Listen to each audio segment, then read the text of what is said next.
Préhistomuséum est un musée de 30 hectares entièrement dédicacé à raconter l'extraordinaire aventure d'Homo sapiens. Il accueille chaque année 60 000 visiteurs. Il emploie 40 employés, 40 personnes, pour servir ce propos patrimonial, mais aussi conserver près de 500 000 objets archéologiques qui font la collection du CCED, le Centre de conservation d'études et de documentation du Préhistomuséum. Le Préhistomuséum a une raison d'être qui oriente toute cette politique de médiation. Permettre à chacun, chacune, de faire l'expérience de l'humanité par la rencontre avec la préhistoire, l'archéologie et la nature.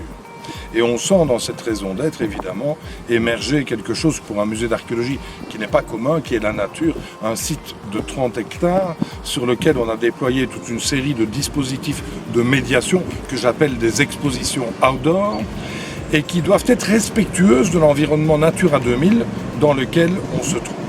Comme on fait un tourisme culturel durable, nous avons choisi d'intégrer la biodiversité à l'inventaire de nos collections. C'est-à-dire faire en sorte que nous ne développions pas d'activités qui fassent du mal à cet environnement.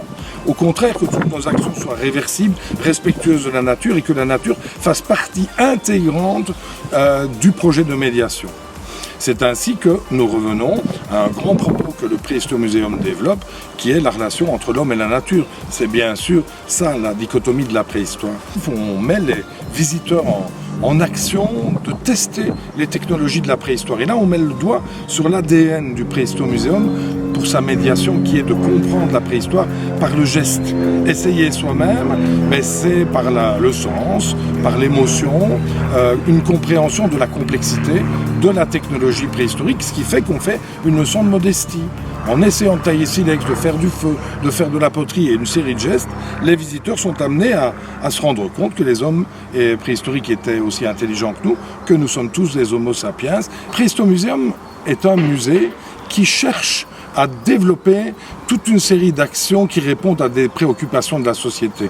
C'est un musée qui essaye de vivre en symbiose avec les questions d'actualité. Nous abordons régulièrement les thèmes de la migration, de l'immigration. Nous abordons régulièrement les thèmes du climat, de l'anthropocène. Nous abordons régulièrement les thèmes des droits de l'homme dès l'instant où on s'aperçoit que l'histoire de la préhistoire est une très très grande démonstration des délits de sale gueule.